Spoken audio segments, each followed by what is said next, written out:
Hello everyone, আমি স্নেহা। আমার নতুন একটি ব্লগে আপনাদের অনেক অনেক স্বাগত। আজকে হচ্ছে পুরীতে সেকেন্ড ডে, আর এখন হচ্ছে 5:30 মতো বাজে। আজকে আমাদের পুরীতে পুজো দেওয়ার কথা। তো যে ঠাকুরমশাই রয়েছে উনি বলেছেন যে 6:30টার মধ্যে ওখানে মন্দিরে যেতে।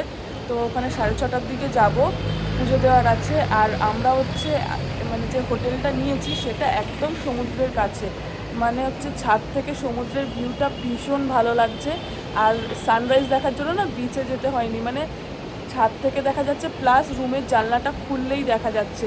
তো তোমাদেরকে একবার দেখাচ্ছি যে সমুদ্রটা মানে ছাদ থেকে কতটা কাছে। মানে ছাদ থেকে বলাটা ভুল, মানে আমরা যে হোটেলটায় রয়েছি সেটা থেকে কতটা কাছে রয়েছে মানে সমুদ্রটা। তো এই যে ছাদ থেকে হচ্ছে ভিউটা সমুদ্রের, মানে বুঝতে পারছো হোটেলটা কতটা কাছে। মানে আমাদের কিন্তু বিচে যাওয়ার জন্য বেশি হাঁটতে হয় না, মানে বেরিয়ে জাস্ট রাস্তাটা ক্রস করলেই সমুদ্র। তো এবার আমরা যাব হচ্ছে পুজো দিতে, তাই জন্য ঝটপট আগে রেডি হয়ে যাব। চলো আমরা সবাই রেডি হয়ে গেছি, এবার হচ্ছে যাব পুজো দেওয়ার জন্য মন্দিরে। টাকার পর সবাই টাকা একবার হাই করে দেয়। জয় জগন্নাথ, জয় জগন্নাথ। এখন যাবো হচ্ছে পুরীর মন্দিরে পুজো দেওয়ার জন্য। চলো চলো চলো চলো, দেরি হয়ে যাচ্ছে। তো মন্দিরের সামনে আমরা প্রায় চলেই এসেছি। এখন এই 6:30 মতো বাজে। আমাদের যেহেতু 6:30টার সময় পুজো দেওয়ার কথা ছিল, তো সেই সময়ই এসেছি। আর এসে এখানে ভাবলাম একটু মন্দিরের সামনে ছবি তুলবো, কিন্তু এত রোদ, ছবি তুলবো কী করে, মানে মনে হচ্ছে 10টা 10:30 বাজে, তাকানোই যাচ্ছে না, এত রোদ উঠেছে। আর এখানে বিভিন্ন ধরনের স্ক্যাম রয়েছে। সেটা হচ্ছে মন্দিরে ঢোকার সময় এই যে দোকানগুলো, এগুলোতে কিন্তু খাজা পাওয়া যায় ঠাকুরকে দেওয়ার জন্য। তো এখান থেকে যদি তুমি খাজা কিনে মন্দিরের ভিতর ঢুকতে যাও, তোমায় কিন্তু এই খাজা অ্যালাউ করবে না, মানে ভেতর থেকে নিতে হবে। ওখানে যে পান্ডারা আছে ওরা তোমাকে নিয়ে যাবে যে কাউন্টারগুলো সেখানে। তো আমাদেরও নিয়ে গেছে, ওখান থেকে আমরা 550 টাকা করে একটা ডালা নিয়েছি। আর তারপরে মন্দিরে উঠবো, সিঁড়ির সামনে দেখি খাজা বিক্রি হচ্ছে, সেখানে 100 টাকা করে। মানে বুঝতে পারছো কী পরিমাণ স্ক্যাম, মানে কোথায় 550 টাকা আর কোথায় 100 টাকা। তো ওটা তো একটা স্ক্যাম হলোই। আর হচ্ছে ঠাকুরের দর্শন করছি, প্রণাম করছি, তাতেও বলছে টাকা দাও।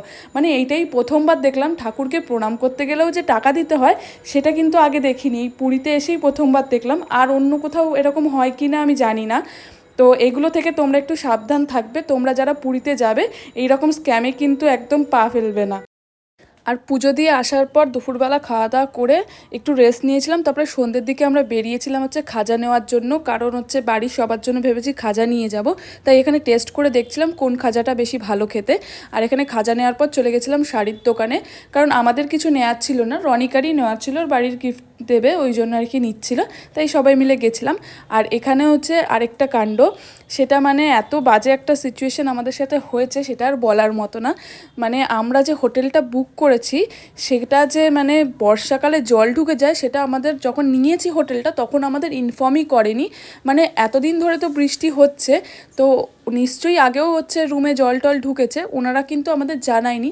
আমরা রুমটা নিয়েছি তার পরের দিন, মানে আজকে প্রচুর বৃষ্টি হচ্ছে, প্রচুর বৃষ্টি হচ্ছে। সেই সময় আমরা সমুদ্রে স্নান করতে গেছিলাম, আর এসে দেখি রুমে পুরো জল ঢুকে গেছে। তো বলার পরে ওরা ক্লিন করে দিয়েছে, কিন্তু আমাদের রুম চেঞ্জ করে দেয়নি। তারপরে রাত্রিবেলা আবার এরকম বৃষ্টি হওয়ার পর টুপটুপ করে দেখি জল পড়ছে, মানে রাতে যদি জোরে বৃষ্টি হয় আবার জল ঢুকে যাবে। তো তারপরেও ওরা না কিছু যখন বলেনি, আমরা চেঁচামেচি করার পরে ওনারা রুম চেঞ্জ করে দিয়েছে। মানে প্রচুর হ্যারাসমেন্ট হচ্ছে, আর এত বাজে লাগছিল যে এত টাকা দিয়ে হোটেলটা বুক করেছি আর এই রকম বিচ্ছিরি অবস্থা। মানে সকাল থেকেই আজকে আমাদের কপালটা খারাপ।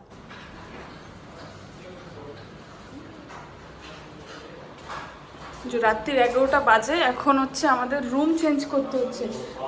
আমাদের রুম ছিল হচ্ছে ওপরে, আর এখন সেখান থেকে আমাদের আসতে হচ্ছে নিচে।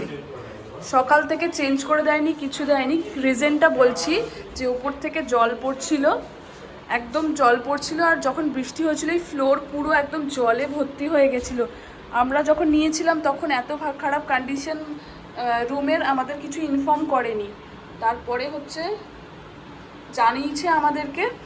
পরে আমরা যখন বিচে গেছিলাম তখন দেখছি যে এরকম জল পুরো ভর্তি হয়ে গেছে। বলার পরে সকাল থেকে আমাদের রুম চেঞ্জ করে দেয়নি, করেছে হচ্ছে এখন রাত্রিরে এখন 11:30 বাজতে যায়, আমাদের খাওয়া হয়নি, কিচ্ছু হয়নি।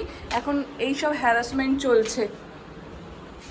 এই যে সব আমরা দাঁড়িয়ে আছি বাইরে, এখানে সমস্ত কিছু ওপরে যা ছিল সব গুছিয়ে নিয়ে আবার নিচে আসতে হয়েছে, মানে প্রচুর হ্যারাসমেন্ট হয়েছে। তারপর এই যে বাথরুমটা কারা ছিল জানি না, চলে যাওয়ার পরে হচ্ছে ঠিক করে চেক করেনি, মানে বাথরুমটা পর্যন্ত নোংরা। তো যাই হোক, সারাদিন মজা করে কাটানোর পর রাত্রিবেলা এরকম হ্যারাসমেন্ট হচ্ছে, মানে সেটা এত খারাপ লাগছে যে এত টাকা দিয়ে বুক করেছি হোটেলটা, তারপরে এরকম অবস্থা। তো যাই হোক, কিছু তো করার নেই, আজকের রাতটা যে করে হোক আমাদের কাটাতেই হবে। তাহলে আজকের ব্লগটা এখানেই এন্ড করছি, দেখা হবে আবার অন্য একটা